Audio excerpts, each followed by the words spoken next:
The war had lasted so long that even the historians gave up trying to name its beginning. They said it started over trade routes, or ideology, or the death of a single envoy. But to me, it always felt older, like something the galaxy itself had been trying to finish for eons.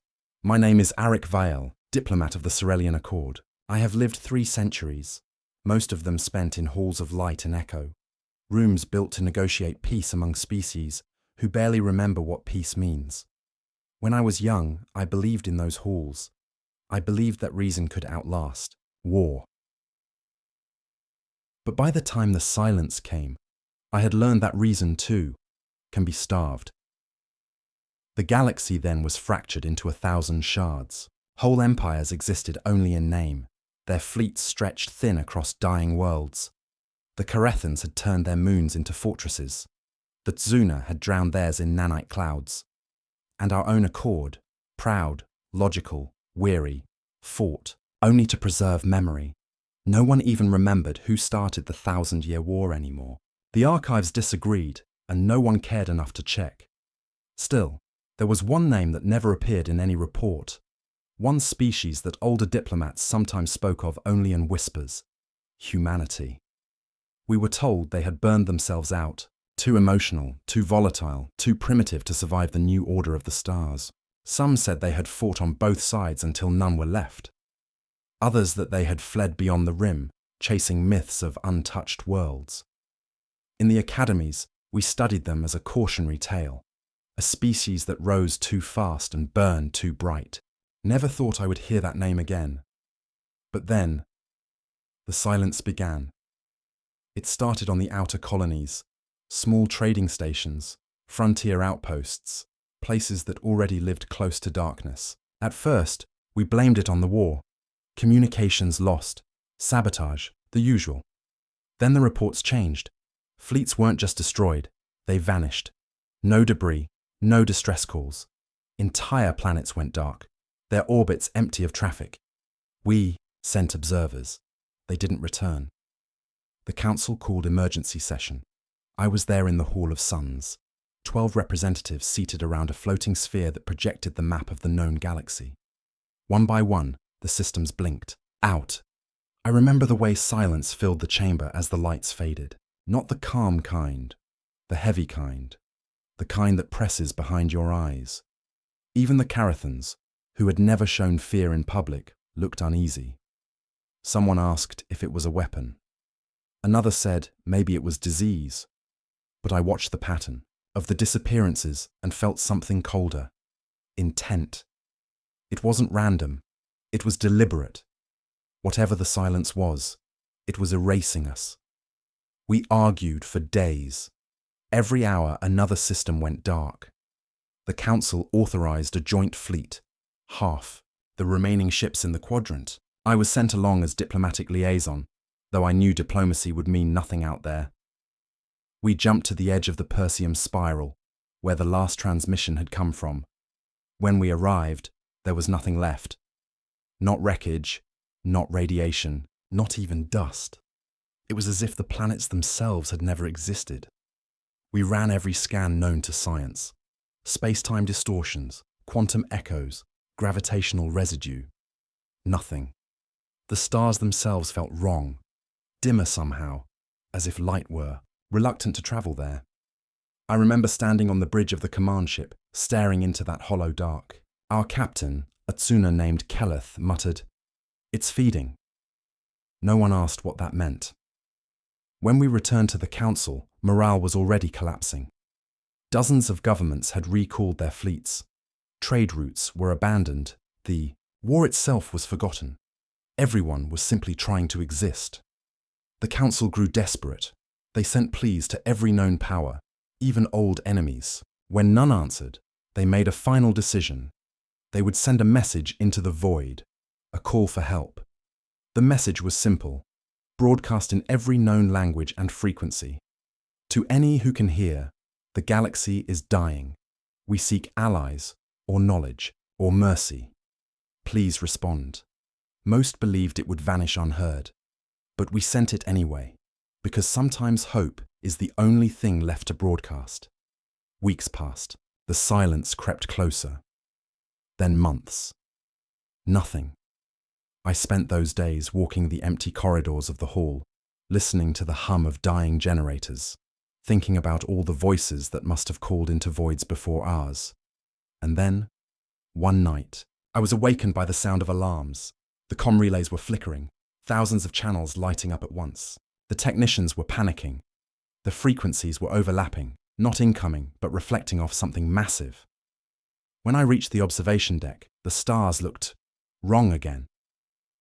At first, I thought it was another erasure, but then I realized the stars weren't disappearing. They were moving.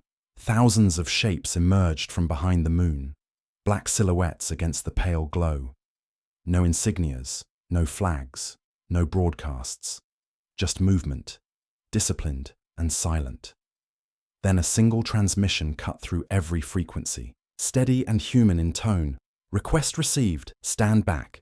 Every translator confirmed the same phrase. Every console repeated it, as if the universe itself had spoken. That was the night I learned the truth. The humans hadn't vanished. They had been waiting. And as the fleets formed in perfect silence, their black hulls glinting with invisible light, I felt something stir inside me. Awe, yes, but also fear. Because for the first time in 1,000 years, the galaxy was about to remember what humanity truly was. The next morning, the war ended, not over weeks, not in negotiations, in one night. The records say the battle, if you can call it that, lasted 8 hours. From the capital's orbit, we saw only flashes, brief distortions in the void where the human fleets moved. Their ships were unlike anything in our archives, angular, seamless, more like living shadows than machines. Every enemy formation that entered range simply collapsed, not burned, not broken, just gone, as if they had been edited out of reality. We received no orders, no coordinates. The humans didn't ask for assistance. They didn't even identify themselves beyond that one message. And when dawn rose over the Council's world, the sky was empty again. No fleets, no wreckage, only the calm hum of untouched atmosphere. For days we tried to make sense of it. Scans revealed new anomalies, energy patterns we couldn't replicate, spatial scars that faded when observed. The silence itself had stopped spreading, and in the vacuum where war once echoed, there was only quiet. The Council met again, but no one knew what to say. How do you discuss an event that rewrites the rules of existence? I remember one delegate whispering, "Did they save us? Or finish what they started?" I didn't answer. I don't think anyone could. All I knew was that somewhere beyond the veil of our senses, humanity was watching again. Not as conquerors, not as allies, something in between. Something patient and weary and terribly aware of what it meant to be remembered. That was the beginning of the new era, though we never named it. Some called it the return, others the reckoning. I simply call it the night of answering. I stayed in my post. The Council rebuilt its chambers, this time smaller, quieter. Trade resumed. Life, hesitant, began again. But sometimes, late in the rotation, I look up at the sky and think of those words that echoed through every channel in the galaxy. Request received. Stand back. And I wonder how long they'd been listening. How long they'd waited for us to need them again, and whether somewhere beyond the edge of sight, they're waiting still. For the first time in 1,000 years, there were no casualty reports waiting on my desk, no emergency briefings, no updates from the front, just silence. Real silence, not the consuming kind we'd come to fear, but the kind that feels like the air after a storm. Still, no one celebrated. We'd been taught that peace required treaties, signatures, compromises. This peace had arrived without any of those things. It didn't feel earned. It felt imposed. In the council atrium, aides whispered over coffee, glancing up every time. the skylights dimmed. Every diplomatic channel in the sector was jammed with speculation. Some claimed the humans were angels returned to restore balance. Others called them devils who had finally perfected the art of annihilation.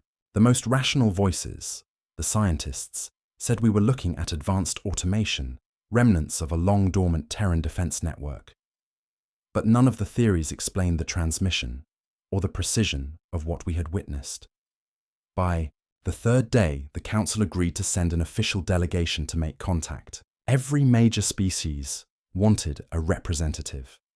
Somehow, I was chosen to lead it. Perhaps because I had been one of the first to witness their return. Perhaps because no one else wanted the honor.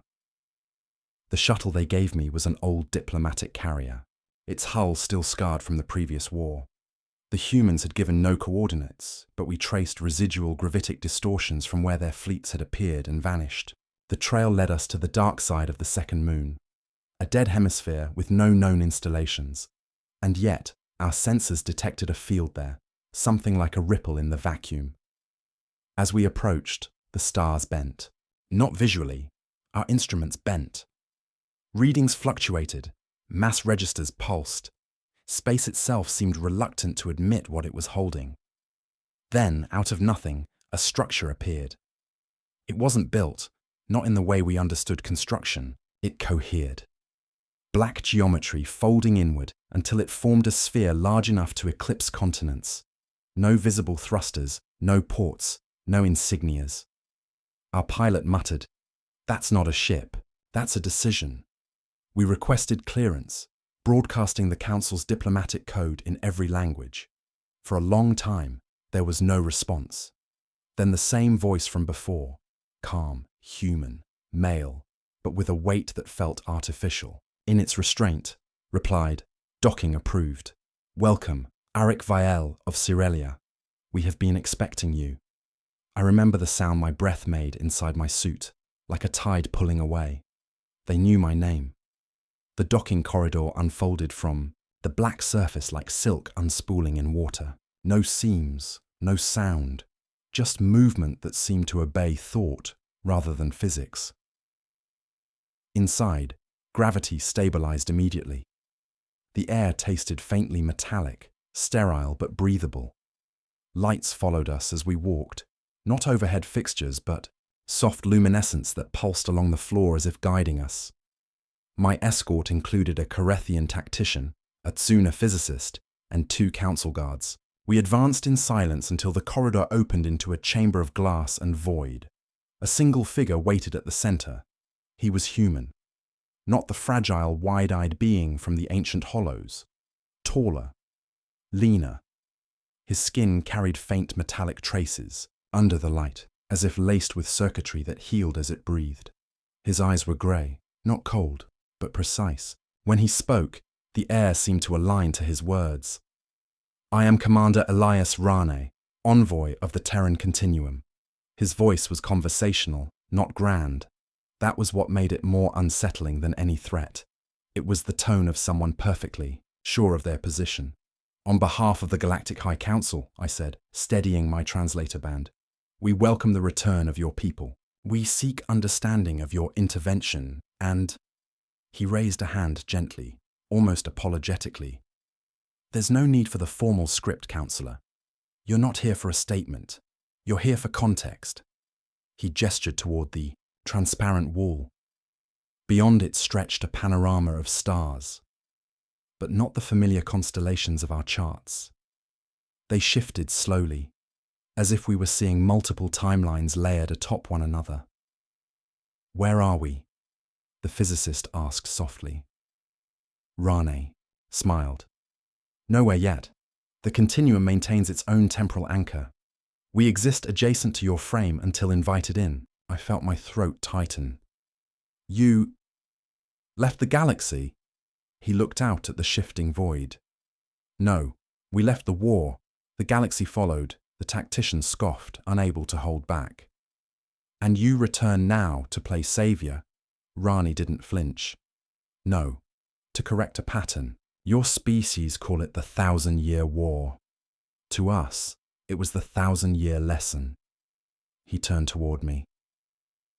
Do you know why the silence began, Counselor Vile? I hesitated. We believed it to be a weapon. Or perhaps it was neither, he said. It was entropy, accelerated, something we unleashed long before you were born.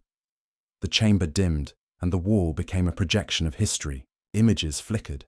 Ancient human fleets burning across stars, vast orbital foundries consuming moons. Then, worlds collapsing inward, not from attack, but from exhaustion. Energy stripped, atoms stretched thin. We reached the limit of acceleration, Ran said quietly. Our technology devoured causality itself. When we realized what we'd done, we withdrew, not in defeat, but in containment. We became custodians of the imbalance we created. He looked at me then, and for the first time I saw weariness behind those engineered eyes. We erased our name from your histories on purpose, because every time the younger civilizations remembered us, they tried to imitate us. And every time they did, they hastened their own extinction. Silence filled the room, heavier than any threat. The physicist whispered, "The silence was your doing?" Rane nodded once. A quarantine, imperfect, but necessary. The anomaly spread faster than predicted. It began consuming entire systems. So when your council sent its message, we calculated that intervention would no longer worsen the balance. You asked for help. We answered. I stepped forward. And now, what happens to us? His gaze softened. That depends on whether you can stop asking who wins. The tactician bristled. You think we're children?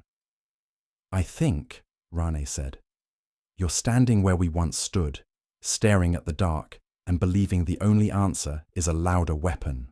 He walked closer until I could see faint scars beneath the silver filigree of his skin. Do you know why humanity survived when so many others didn't? Not our machines, not our genius. It was our guilt. We learned to live with it, to remember it. He paused, studying my face. Tell your council this. The Continuum will not rule. We will not trade. We will not fight. We will wait again. But if the silence returns, we will answer once more.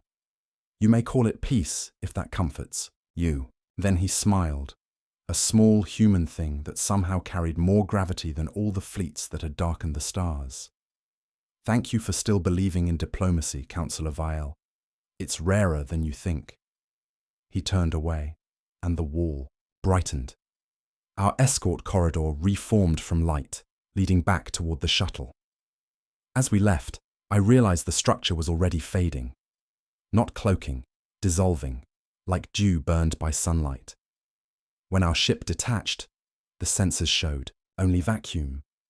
Back aboard the carrier, no one spoke for a long time. The physicist stared at her console and murmured, "If they can anchor outside time, they could have ended everything in seconds." I nodded slowly. They did. When we returned to the council world, the chambers were filled again. But the atmosphere was different. Cautious, humble. Everyone wanted to know what I had seen, what the humans had said.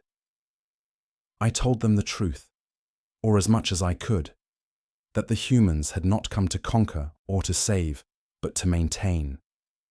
That the silence was not an enemy, but a debt coming due.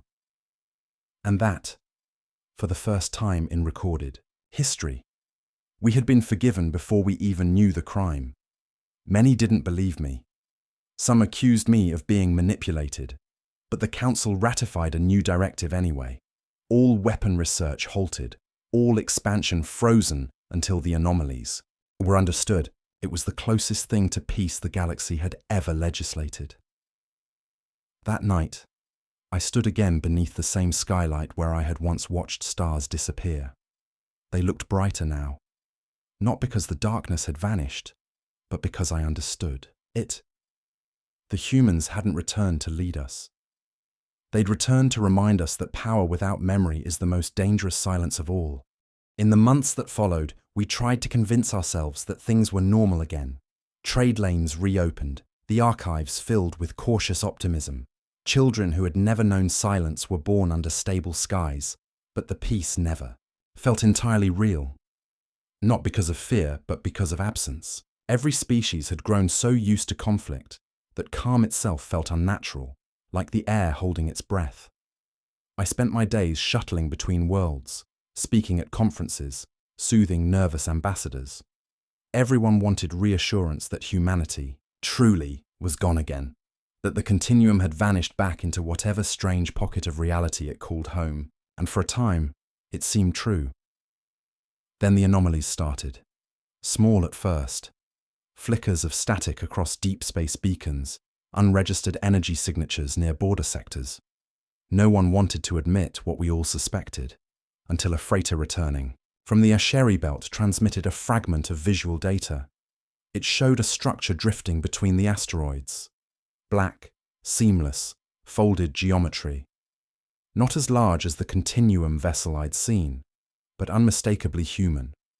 The council summoned me. Immediately, inside the chamber, tension hung like ozone before a storm. The Tsuna physicist from my delegation, now promoted to chief scientific advisor, projected the footage. The image rotated slowly, an orbital shell half submerged in dimensional interference. Unmanned, she said. No life readings, no command signals, but the energy field is identical to that of the Continuum's anchor. Perhaps a remnant, one delegate offered. She shook her head. Remnants don't grow. Look. She magnified the scan, revealing the object had expanded by 12% since first detection. I felt my chest tighten. It's self-replicating, the Carathian tactician grunted. Then we destroy it before it multiplies. The physicist glanced at me. Councillor Vale? I took a slow breath. We don't even understand what it's doing. Destroying it might trigger another silence. Humanity warned us they were custodians. Maybe this is part of that custody. The room erupted in argument. Words like containment and precaution tangled with fear and faith. No consensus came. In the end, the council did what frightened bureaucracies always do. They created a committee. I was placed in charge of it. Our ship, Ardent Wing, departed 3 days later. Crew of 20, half scientists, half soldiers. We reached the HFY belt after a week of jumps. The structure waited for us like an idea someone had half forgotten to finish.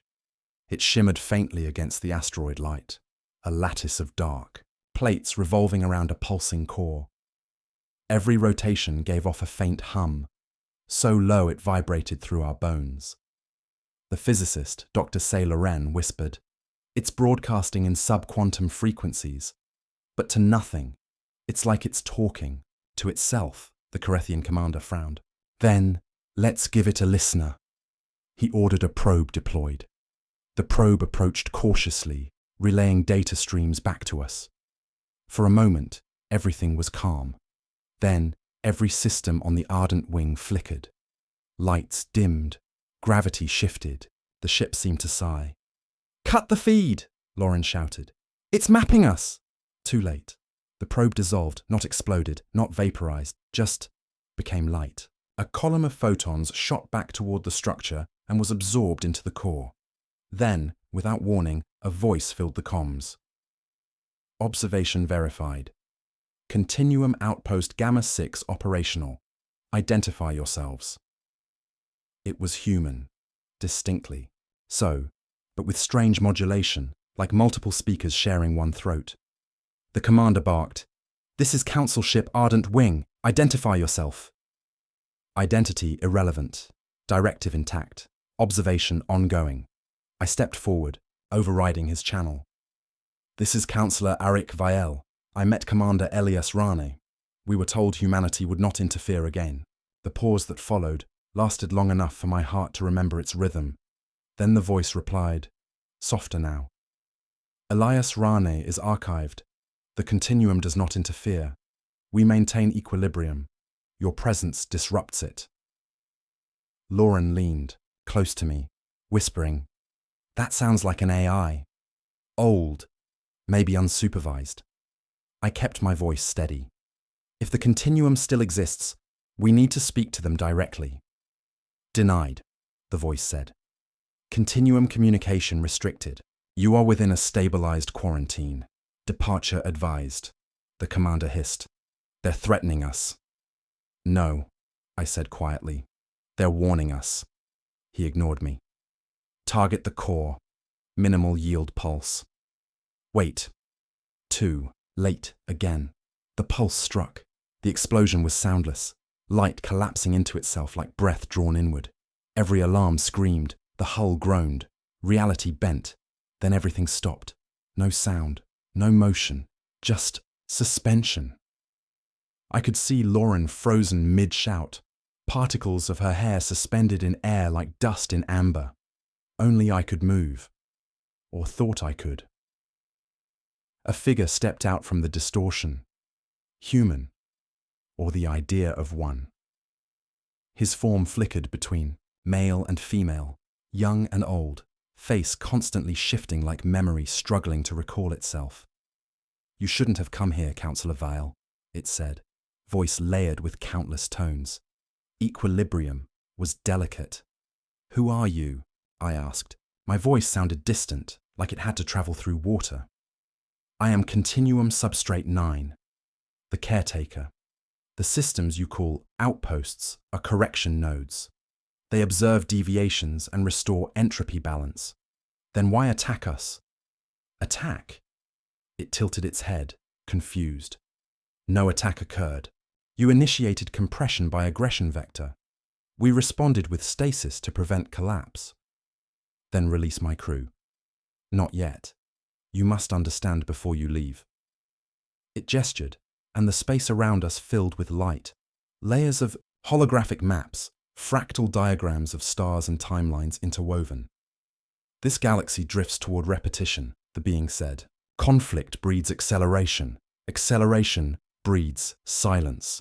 We intervene only when the cycle threatens total erasure. You mean, you're still watching us, guiding us, not guiding, guarding. There is difference. You build weapons. Again. I froze. That's not true. The Council outlawed your colonies in the rim systems, prototype drives, singularity cores, illegal but ongoing. My stomach sank. I knew the reports. I'd seen the funding trails quietly buried, in trade budgets. They fear you, I whispered. They think if they don't prepare, they'll be defenseless. Fear is the first tremor of silence, Substrate 9 said softly. And fear spreads faster than light, the being's form dimmed. We prefer not to cleanse again. Help. Them remember. Remember what? What happened when you forgot? And then it was gone.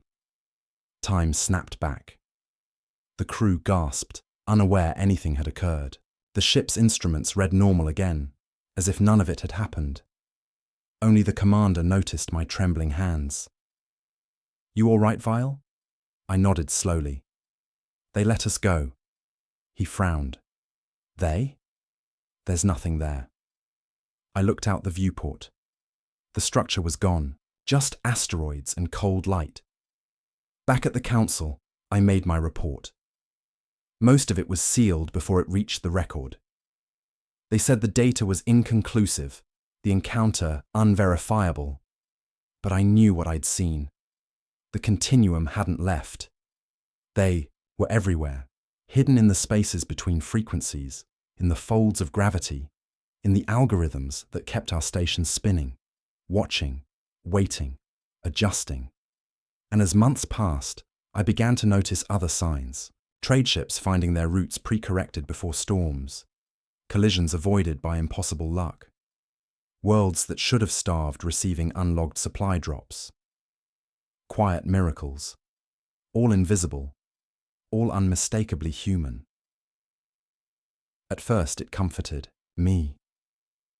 Then I began to realize the pattern. Every miracle nudged the galaxy toward one outcome: stasis. A universe that would never again burn bright enough to risk collapse. A galaxy anesthetized. One night, unable to sleep, I accessed a secure relay, encrypted frequency. one used by diplomats long before the silence. I didn't know if anyone would hear, but I sent it anyway. To whoever still listens, I whispered into the static. You said you wouldn't rule. You said you'd wait, but the galaxy cannot live in perpetual preservation. We need to err, to learn, to change. If you can hear me, please respond. The transmission vanished into the void. I didn't expect an answer. But hours later, as dawn rose over the council world, my console blinked once. One line of text appeared. Request received.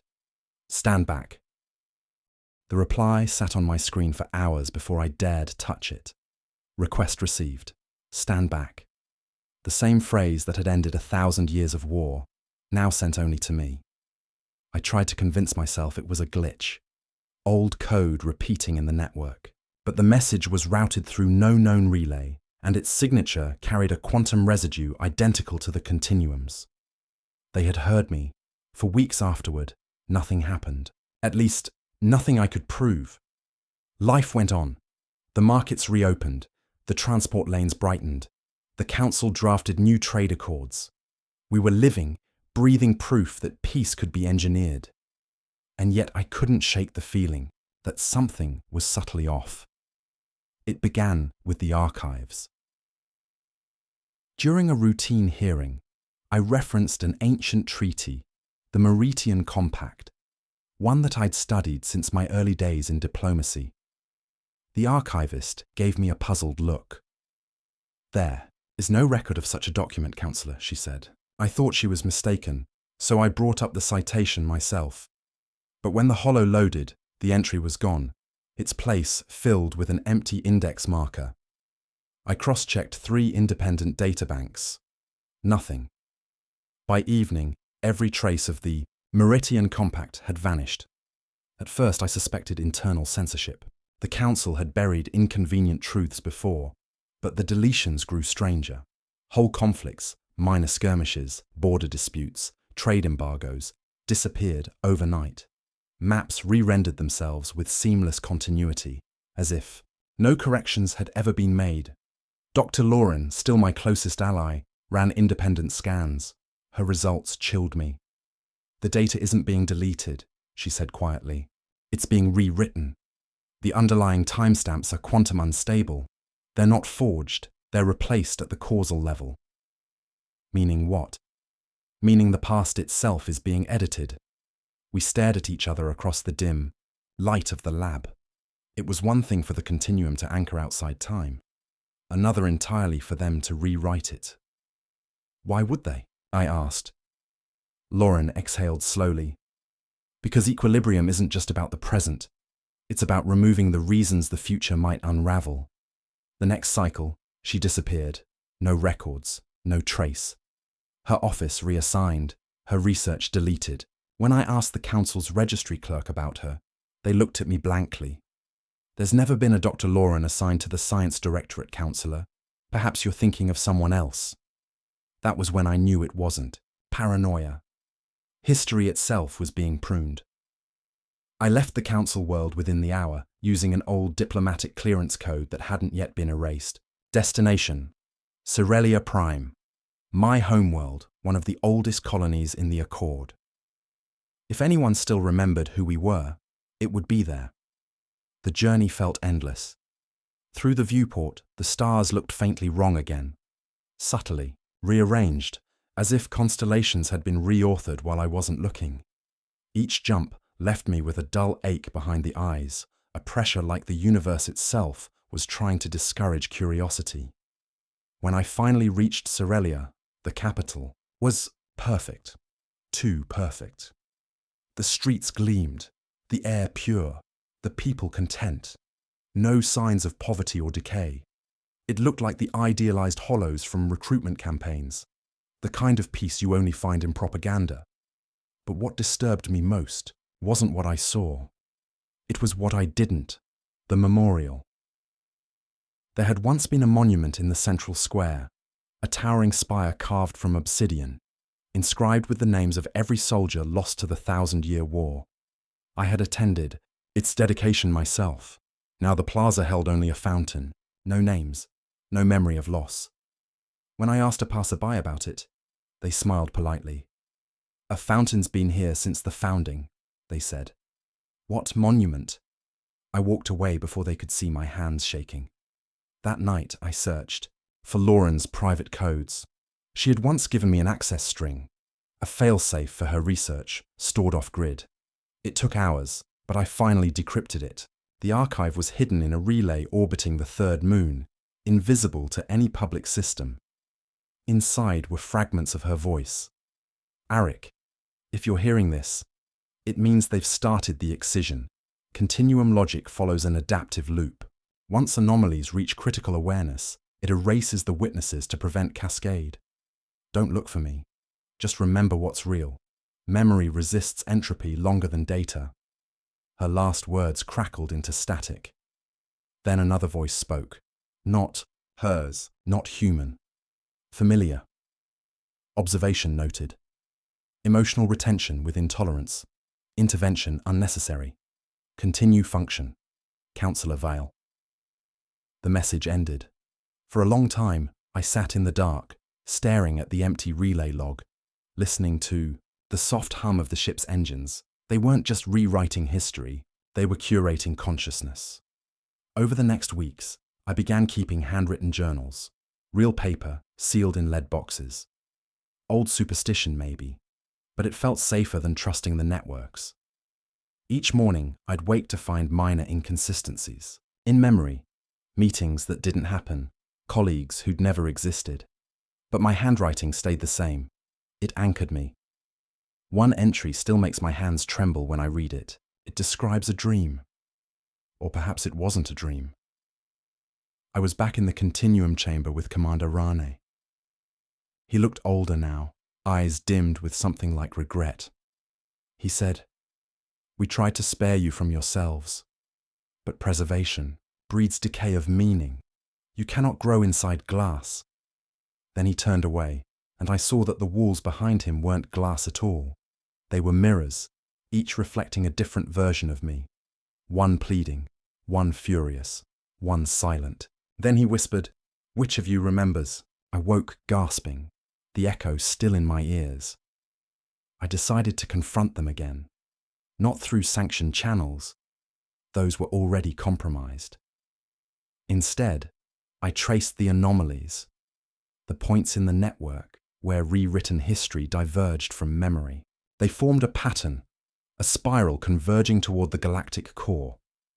At the center of that spiral lay a restricted region known as the remnant halo, an expanse of collapsed stars surrounded by impossible energy readings. No ship had entered it in millennia. Every probe sent there vanished, which, I realized grimly, made it the perfect hiding place for gods who wanted to edit reality unnoticed. I requisitioned an old exploration vessel under false identification and set course for the halo. As I crossed the last navigational boundary, the stars thinned into a dark mist. Space itself seemed to ripple, geometry folding in lazy waves. Every system on the ship began to glitch, not failing, just forgetting. Navigation data reset every few seconds. Clocks disagreed by hours. It felt like flying through the mind of someone trying not to dream. Then ahead I saw it, a structure vast enough to eclipse the nebulae behind it. Concentric rings orbiting a sphere of white fire. Not metal, not matter, something older. Streams of code and light flowed between the rings, rewriting themselves constantly, the universe's own handwriting. The Continuum core. Before I could even think to record, my comms activated by themselves. Counselor. "Vial," the layered voice said. "Substrate 9, unmistakable. You persist in deviation." "Why?" I demanded. "Why erase history? Why pretend the war never happened?" "Because memory breeds motion. Motion breeds imbalance. You were given equilibrium. You reject it." "Equilibrium isn't life," I said. "It's paralysis." The light around the core brightened, flaring through the viewport until I had to shield my eyes. "We tried allowing chaos," the voice said, echoing from every direction. "It consumed us. You saw what we became. What we had to become. We carry your potential for destruction because you inherit ours. This is mercy. You can't protect life by erasing its story. Silence followed. Then a whisper, softer, almost human. Then tell it, Arik Vael. Before we forget you. The ship shuddered. A beam of light reached toward me. Not weapon, not energy. More like a memory being extracted. Images flooded my mind. The first cities on Earth. Oceans glowing with fire. Humans gazing upward with awe and terror intertwined. Then the wars. The silence. The decision to disappear. When the flood stopped, I was crying. The cockpit smelled of ozone and salt. Substrate 9's voice returned, barely audible. We do not fear death, counselor. We fear forgetting why we lived. Help us remember. Then everything went white. When I awoke, I was back on Cerelia. No ship, no records. Weeks had passed. The council said I'd suffered exhaustion. There was no mention of my disappearance in any official log. But when I looked up at the sky that night, one of the constellations, the Southern Arch, had changed. Its stars now formed a single phrase, in the pattern language of the old Terrans. Remember us. For weeks, I tried to live as though nothing had changed. I attended council sessions, signed decrees, smiled when expected. But every word, every decision felt rehearsed, like a script written long before I ever spoke it. The galaxy had become too quiet. No disputes, no rebellions, no ambition beyond maintenance. Peace had curdled into sedation. And everywhere I went, I saw the mark of their hand. Trade ships arriving early by impossible margins. Criminal trials concluding with revised evidence. Art, true art, replaced by symmetrical, lifeless harmony. Nothing ugly survived long enough to matter. It was paradise by erasure. The constellations still spelled their message across the night sky. Remember us. But the longer I stared at them, the more I wondered if the words were meant for me, or for themselves. One evening, I returned to my quarters to find a figure waiting in the dark. He wore a plain diplomatic coat. His eyes gleamed silver in the low light. "Commander Rane," I whispered. He smiled faintly. A fragment of him, at least, the Continuum, remembers through us. I should have felt anger, fear, awe. But all I felt was exhaustion. "What do you want from me?" "You sent a message once," he said softly. "You asked us to let you live, to make mistakes. We heard you. But equilibrium cannot hold forever. Our system is collapsing from within. We have become forgetful. The Continuum is built on remembrance. When we purge history to preserve peace, we delete parts of ourselves. Soon there will be nothing left. No humans, no council, only stillness." He took a breath that wasn't entirely necessary. "We need an anchor, a witness who can carry memory without letting it destroy him. You are the only one who still remembers the truth in full. You want me to join you? To merge," he corrected gently. "Your perception will stabilize the archive. In return, your people will remain untouched. No more rewriting. The galaxy will live its own course, guided, not erased." I stared at him. "And if I refuse?" "Then the Continuum will dissolve. The systems maintaining causality will fail. The silence will return, hungrier than before. A cruel choice. One life for a universe. But I had lived long enough to know that no choice is clean." That night, I walked through the city one last time. Children laughed by the fountains where the monument had once stood. They would never know the names carved there, or the pain that shaped them. Maybe that was mercy. Maybe it was theft. I stopped by the old archives, now a museum of peace. Inside, holograms showed a sanitized version of our history. Bright banners, heroic victories, no ashes, no blood. A guidebot greeted me cheerfully. Would you like to learn how the 1,000 years of harmony began? I turned it off, and beneath its podium, etched faintly into the marble base, I saw something the restorers had missed. An inscription from the original era, worn but legible. We survive by telling the story. I smiled. I had my answer. When Rane returned, at dawn, I was waiting. I'll do it, I said, but on one condition. He tilted his head. Name it. You don't take my memories from me. You share them. Every failure, every sorrow, every mistake.